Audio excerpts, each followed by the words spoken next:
एक ऐसा राजा जिसे अकबर भी नहीं तोड़ पाया, महाराणा प्रताप की कहानी। एक तरफ था हिंदुस्तान का सबसे बड़ा बादशाह अकबर, और दूसरी तरफ था एक राजा जिसके पास न बड़ी सेना थी, न पैसा, न राजधानी। फिर भी 30 साल तक अकबर उसे हरा नहीं पाया। यह कहानी है महाराणा प्रताप की, और यह कहानी आपको भीतर तक झकझोर देगी। 9 मई 1540 राजस्थान के कुंभलगढ़ में जन्म हुआ एक राजपूत वीर का, प्रताप सिंह। बचपन से ही उसमें एक अलग सी शौर्य की चमक थी। जब बाकी राजकुमार तलवार चलाना सीख रहे थे, प्रताप पहले ही युद्ध के दांव-पेच समझ चुका था। उसके पिता महाराणा उदय सिंह और मां महारानी जयवंताबाई। लेकिन राजगद्दी का खेल राजनीति से भरा होता है। प्रताप का हक छीन लिया गया और उसका छोटा भाई जगमाल राणा बना दिया गया। हाफिजे, लेकिन प्रताप ने कभी भी अपने स्वाभिमान से समझौता नहीं किया।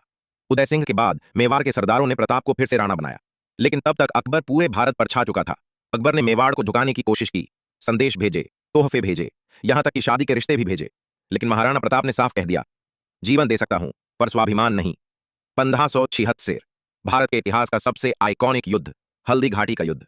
अकबर ने भेजा अपना सबसे बड़ा सेनापति राजा मानसिंह 80,000 की सेना के साथ। महाराणा प्रताप के पास थे सिर्फ 20,000 वीर राजपूत। लेकिन एक घोड़ा ऐसा था जो इतिहास बन गया, चेतक।